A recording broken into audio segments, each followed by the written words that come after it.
Hey everybody, welcome back to Maverick Games, Learning and Supports. Dwayne here. Today we're going to be talking about something that just popped up out of nowhere. Actually, I knew it was coming, didn't know it was coming this quick, and that is the D&D 3D virtual tabletop known as Sigil. We're going to talk about it today, and specifically, I'm going to tell you why I won't be using it in my games of Dungeons & Dragons.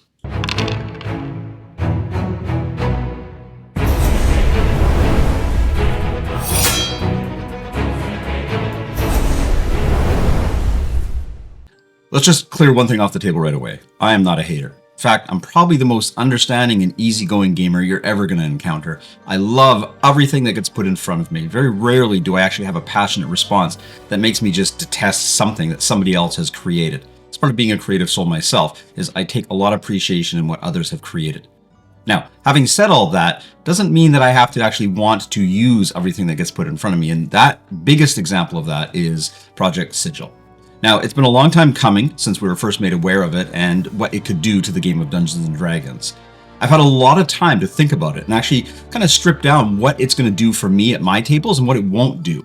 I've also had a lot of time using a variety of virtual tables leading up to Project Sigil. I've kind of stripped all the tools down to its barest necessities and come to realize that maybe a fully realized 3D virtual table, complete with miniatures and terrain, isn't the best way to bring D&D to all of my students. In fact, I think it's actually counterproductive. Let's dive into Sigil now that the NDA has been lifted, and I can show you guys some of the cool things that it does and talk about the things that I don't like, and specifically, the point of this video is why I'm not going to be using it at my tables.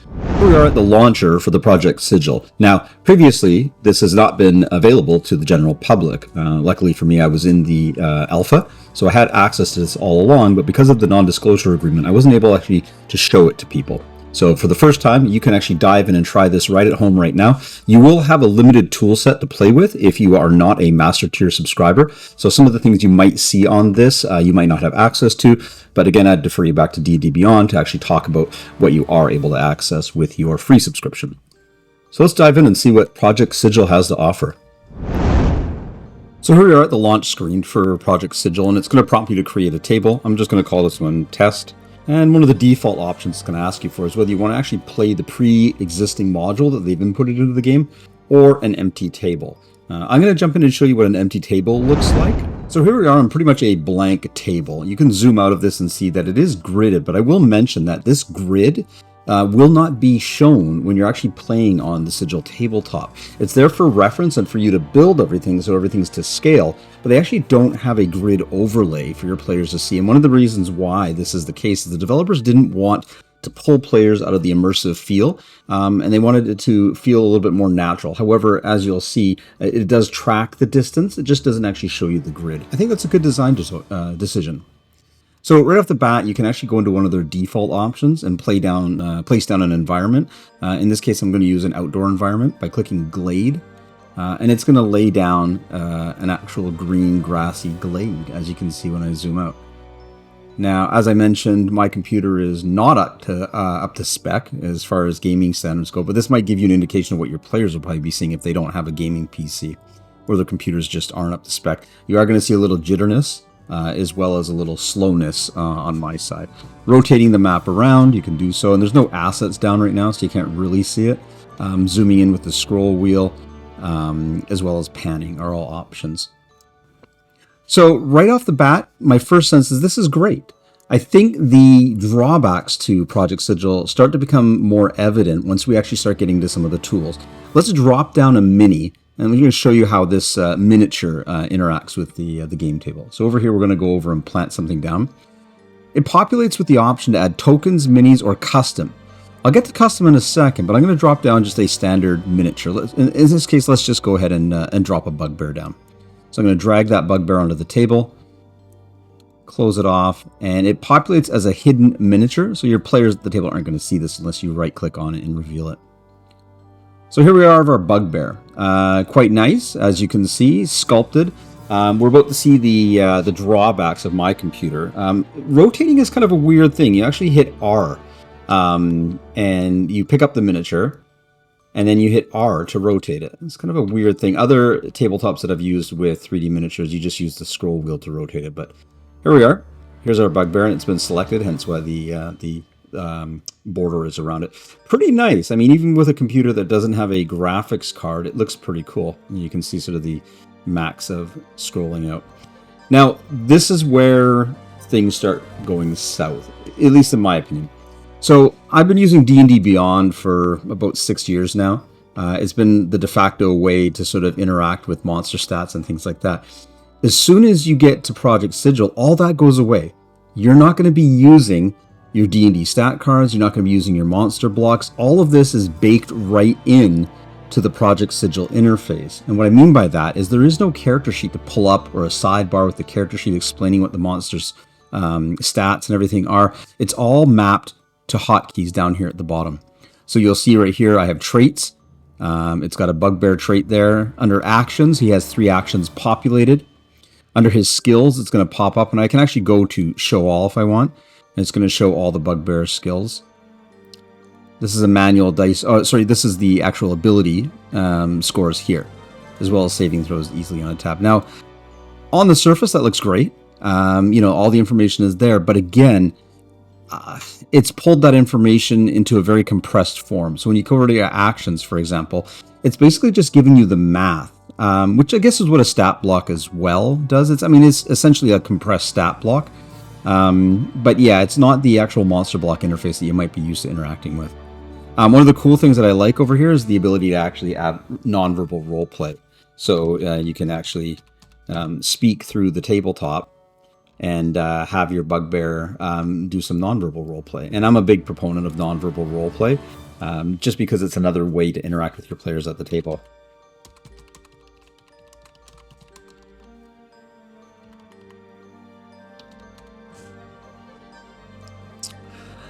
There's also a manual dice roller if you want to actually roll dice manually. So actually, let's get this bugbear interacting with another miniature on the table. Let's, in case they make maybe another player. So there's a couple ways that this can happen. You can pull in default miniatures that are already made and attach a D&D Beyond character sheet to that miniature, or you can actually go in and create a new miniature that reflects that particular character. Now I'm going to save that for a different part of the video, but I'm going to drop in another miniature. This time I'm just going to get it sort of a pre-made miniature. I'm going to go in here, add mini, and over here I'm going to scroll down and I'm going to look for something like, let's just take, for example, a dwarf cleric. Okay, and there she is. She's on the table, and I'll make her visible. And there she is. Okay, and everything's to scale. I'm going to move her a little bit away here. You'll notice that when I move, distances are actually connected to the token. So you can actually see that distance despite the fact that there's no grid on the table. I'm going to rotate her around so she's in a combat position with the bugbear. Drop her down. So again, the immersion is there. The grid has always been a sore spot for me because it just pulls players out of a virtual, out of an imaginative game and into sort of a board game or a checkers game. Now, the miniature's on the table, but the miniature doesn't inherently have any game stats, unless it's a pre-done miniature, like this case here, for example. But if you go and create a miniature of your own, it just exists as a miniature until you attach something to it. In this case, this dwarf cleric is pulling the NPC block from the monster manual. So it does have some pre-baked in stats. It's not just a generic miniature. So I'm going to show you how combat works in Project Sigil. And I think this is really the crux of why I'm not going to use this tool. You're going to see here in a second. But what you're about to see is sort of a simple combat between two entities in the virtual table. And it's going to move fairly quick. So when you're watching it, make sure you're paying attention. But it's the very speed and quickness of it that makes me really not like this. So first things first, we go up here and we activate an encounter mode. That's pretty cool. Okay, now Project Sigil automatically rolls initiative. I'm not opposed to that. I think rolling initiative is one of the things that slows down combat in D&D. I'm still trying to get my head wrapped around how I can speed that process up, but I'm okay with pre-rolling initiative. So in this case, we're in combat right now, and I have my cleric against the bugbear, and it's prompting me to go back or next. The game doesn't mandate who goes first and whatnot. You can still control that and make changes. You can make the bugbear go ahead. So by clicking back and next, it's not hard stopping you from making choices on your own. So in this case, my cleric's going to go. So I'm going to activate my cleric. I'm going to click on her. And all her stuff is populated down in the corner here. So I've got her traits, I've got spells, I've got her physical attacks and skills. In this case, I'm going to do something simple. I'm just going to do an attack action. So I'm going to attack with her mace. She should be within range, so I don't need to move her. So I'm going to click on mace. And Project Sigil actually goes and shows me the range at which she can attack with her mace. It's a melee weapon, so 5 feet around her is where she can attack. So it won't let you make the attack unless a creature, a miniature, is in that range. It's telling me up in the top corner, mace is going to be 1d20 plus 4, the damage is 1d6 plus 2. And I'm not sure what that 1d4 is. Maybe that is something else that I didn't see. Again, this is based on a monster stat block that probably I don't know what that is. With an attack modifier of plus 4. So I'm going to choose my bugbear. There you go. And my 3D dice populates. And you can grab it and drag onto the table, or you can click. I don't like dragging stuff because the computer is slow as it is. This is where the biggest thing that I don't like occurs, and you're going to see why. But let's go ahead and do that.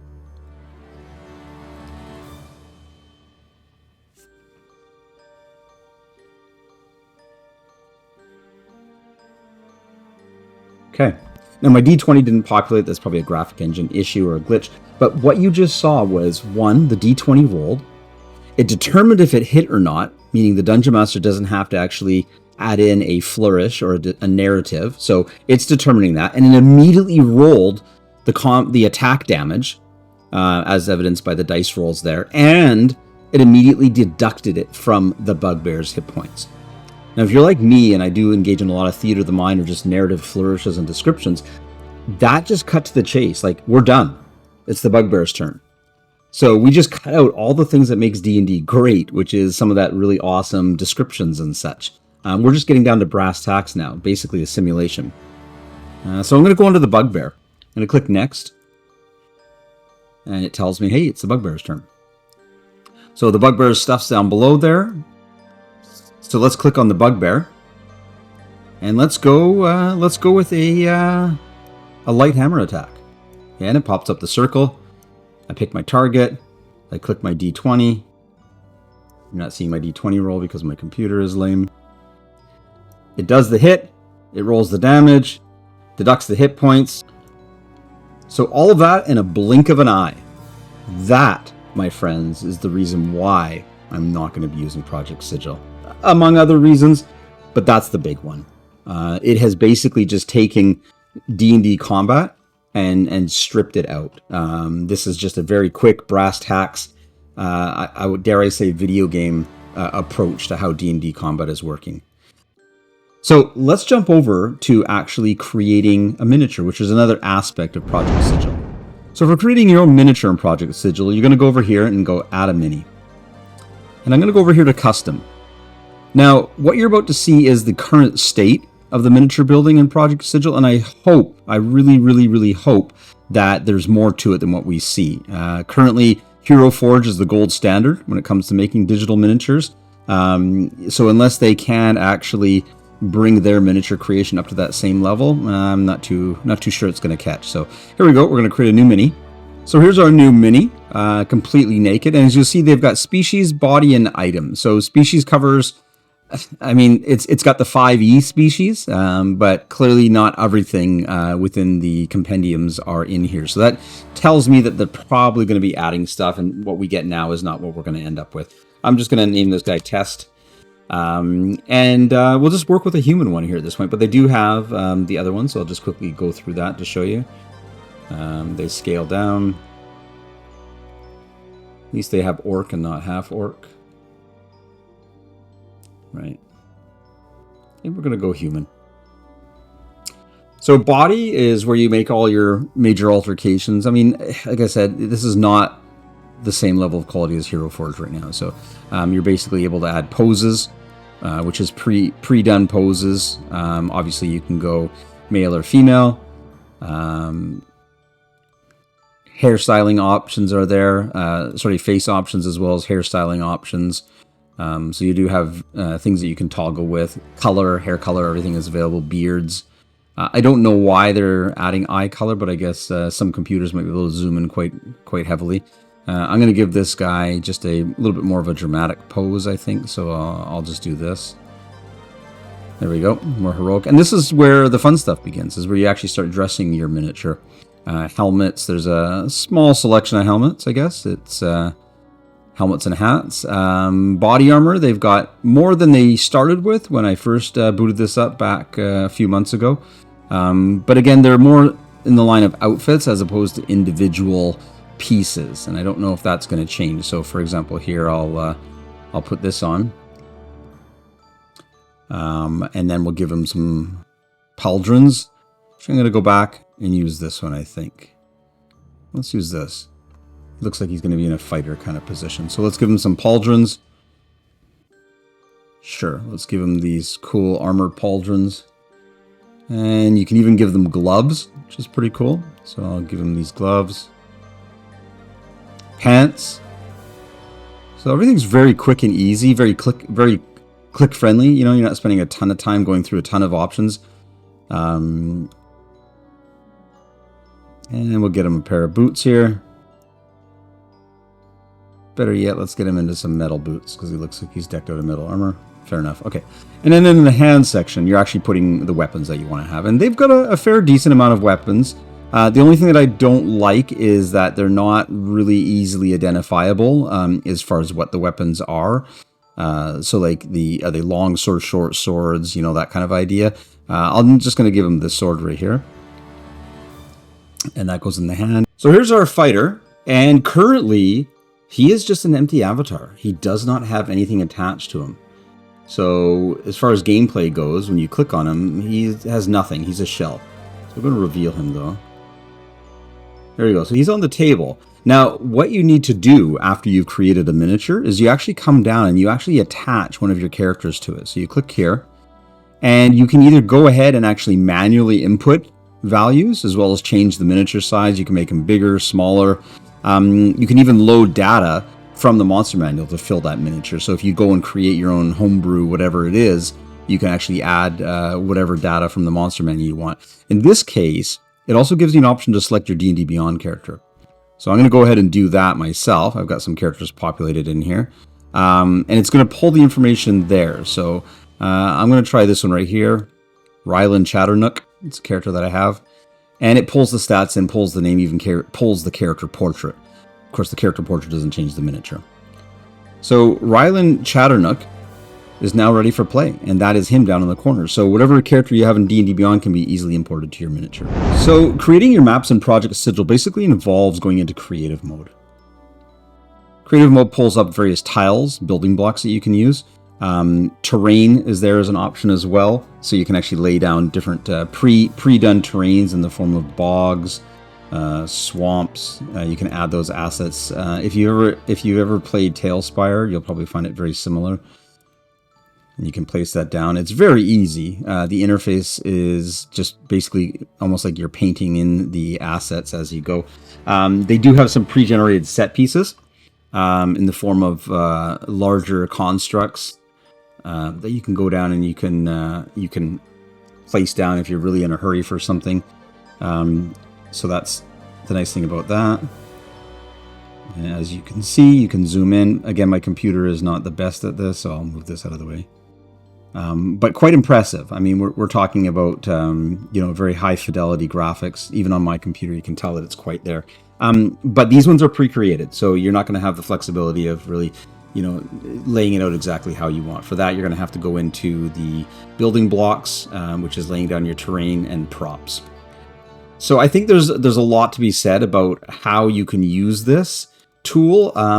In my mind, Project Sigil is a great way to automate combat, but as a dungeon master, I can see getting bogged down in the technology. It's not quick. It is automated to heck, which means players are going to be dumbed down to simply just clicking and having the computer do everything for them. And even with the building blocks to create, you're removing the necessity for you to have to describe the environments. So for every graphical piece of terrain you place, is one less opportunity to really immerse your players in the game of Dungeons and Dragons. Because as we know psychologically, what they see means their imagination checks out. So the more you show them, the less they're imagining, and so on. It's like horror movies that I talked about in another video of mine. The less you see, the more you imagine. So because of that, and a lot of the other things that I showed you as far as how combat is automated, I don't see how Project Sigil is going to fit into my games. Now, mileage may vary as far as that opinion goes. If you see this as the holy grail of playing D&D online, then I'm not gonna go against your opinions. Maybe it fits your table, and maybe it's just something that's really going to be amazing for you. I'd love to hear your feedback on it. Definitely going to love to hear your comments and see how you are thinking about it. And also keep in mind it's going to evolve. So this won't be necessarily the final product, but right now I think I'm going to stick to my Theater of the Mind gameplay and going old school and really getting my players fired up that way. So thanks for tuning in, everybody. I hope you like this, and we're going to talk soon. Hope you're all having fun playing D&D out there. Take care. Before you go, I need your help. I'm trying to grow the exposure of what we do here at Maverick Games. My goal is to actually bring information to parents and students for fun, academics, and even support of neurodivergency. Please subscribe and make sure you click on those notifications. I don't do paid ads or sponsorships. I hope that you can find content here that's enjoyable for yourself and maybe others. Thank you very much, and thanks for tuning in.